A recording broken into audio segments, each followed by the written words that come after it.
all you need to know, the Bloomberg Quint podcast that prepares you for the day's business.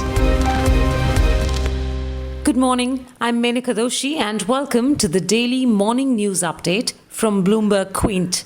It's Monday morning, September 7th. Today, India will become the second worst infected country by the coronavirus, pushing Brazil lower to number 3. Assuming the daily new cases added are between 80,000 to 90,000, as they have been for days now, India will cross 42 lakh COVID patients.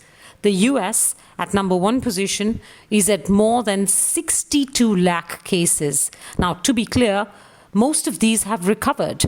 In India, active patients number over 8 lakhs, with more than 70,000 dead. In business news, top of mind this morning is a pending announcement from telecom company Vodafone Idea. In a statement yesterday, it said it intended to make a strategic announcement around noon today. And speculation on what that could be currently ranges from a new brand identity to the induction of marquee investors. Especially as just on Friday, the company's board approved raising 25,000 crore rupees. We'll know in a few hours from now. The telecom price war that pushed Vodafone Idea to the brink of bankruptcy is now heating up the wireline broadband space. On Sunday, Bharti Airtel launched unlimited category broadband plans starting at 499 rupees per month. That includes high-speed data, subscriptions to video entertainment apps, and a set-top box. Now, this followed a similar offer from Reliance Jio earlier last week. Log on to BloombergQuint.com for more details on this emerging price war and the best plans on offer.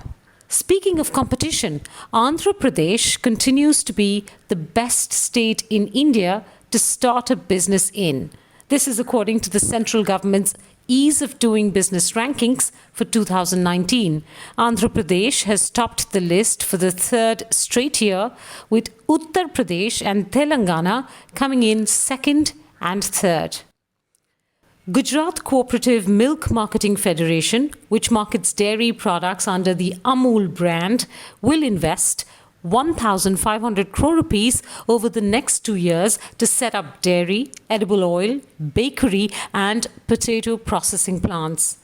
GCMMF expects 12 to 15% growth in revenue in the current fiscal versus the 38,550 crores it did a year ago, said Managing Director R.S. Sodhi in an interview to PTI. Now, this is despite the COVID-19 pandemic that's eaten into other food companies' sales.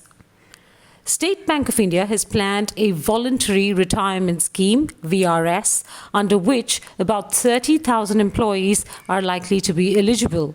According to the PTI report citing sources, a draft scheme for VRS has been prepared and board approval is awaited. Currently, SBI's total employee strength is 2.49 lakh. A total of 11,565 officers and 18,625 staff members are likely to be eligible under this scheme. If 30% of the eligible employees opt for retirement, the total net savings for the bank could be in the region of 1,600 crore rupees. The bank has issued no formal announcement of any such scheme yet. Air tickets booked during the lockdown will be fully refunded, Civil Aviation Regulator DGCA has told the Supreme Court in response to a public interest litigation filed by an NGO. If the tickets have been booked during the first lockdown period, that is, between March 25th to April 14th, for journeys to be undertaken in both the first and the second lockdown periods, that is between March 25th to May 3rd, full refund shall be given by the airlines immediately. This applies to domestic and international travel. On to international markets now. Crude oil prices fell sharply last week after trading in a narrow range for 3 months. WTI dropped 7.5% to $39 a barrel. Brent crude at $42 a barrel after Saudi Arabia cut October prices.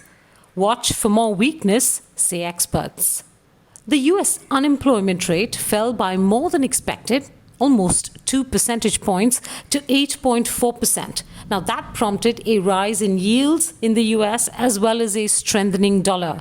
Friday was a day of lower losses on Wall Street than Thursday. Today, the US markets are on holiday. Asia markets opened this morning were trending lower the last I checked. With that, I'm going to hand it over to Hormuz Fatakia on how the Indian markets are set up. Hormuz, good morning. Good morning to you, Menka, and to our listeners as well. The Sensex and the Nifty saw their worst weekly performance in 4 months last week. The Nifty Bank fell over 6% and was the top sectoral laggard along with the PSU Bank Index. On to the stocks that will be in action today. Vodafone Idea will definitely be the one to watch out for the second straight session, as Menka mentioned earlier in the piece. Details on its fundraising and its strategic announcement are available on our website, bloombergquint.com. The board of All Cargo Logistics has approved the company's delisting plan. The floor price of 92.5 rupees a share is a 22% discount to Friday's closing price. NMTC has hiked prices for the 4th straight month. Prices of lump ore and fines have been hiked 10% and 11% respectively as compared to the previous month. Some stocks on the back of fundraising announcements. Precol's board has approved raising 100 crore rupees through a rights issue. MRPL looks to get shareholder approval to raise 5,000 crore rupees through NCDs on the 12th of September. And South Indian Bank has approved raising 750 crore rupees through issue of securities and 500 crore rupees via debt. It has also approved increasing foreign investment limit under NRI or person of Indian origin category to 24%. Tata Steel MD TV Narendran told PTI that production is currently running at 100% capacity and that the company is witnessing a revival in demand in the second quarter. Jubilant Life Sciences says that it is confident of a strong performance in its pharma, life sciences ingredients, and drug discovery and development solutions businesses for the next 3 quarters of FY21 as it witnesses strong demand conditions and gradual reopening of the US markets. The company will also be reacting to its June quarter results today. Other stocks that will react to results include NLC India, National Aluminium Company or NALCO, and Som Distilleries. Som Distilleries has also approved a stock split in the ratio of 2:1. Future Lifestyle, CG Power, Info Edge, and HOEC are some companies that will be reporting their results today. The IPO of Happiest Minds Technologies opens for subscription today. The company has raised 316 crore rupees from anchor investors like the Government of Singapore, Nomura Funds, and Aditya Birla Sun Life Mutual Fund. Only 2 stocks out of the 50 Nifty constituents managed to gain in Friday's trading session, one of which was Maruti Suzuki. The stock ended higher for the 4th straight day, which was its longest gaining streak in a month. Some other stocks that bucked the trend include IFB Industries, which gained over 14% on Friday to end at its highest level in 7 months, and Granules India, which ended at a record high on Friday with gains of over 6.5%. Early ticks on the SGX Nifty show that the index is trading lower by close to 30 points around the mark of 11,330. You can get more details on all of these stocks and a lot more in our All You Need to Know copy on bloombergquint.com. And with that, I wish you a safe day ahead, and it's back to you, Menka. Thank you, Hormuz, and thank you to all of you for tuning in. Make sure you tune in to bloombergquint.com through the day for all the top news and views. Have a great day. I hope you enjoyed listening to All You Need to Know. Did you know that you can listen to the show on the IVM Podcast app?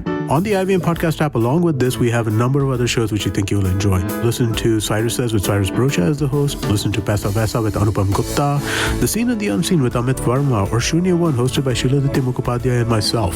Check out the IVM Podcast app to get more talk content that you will enjoy.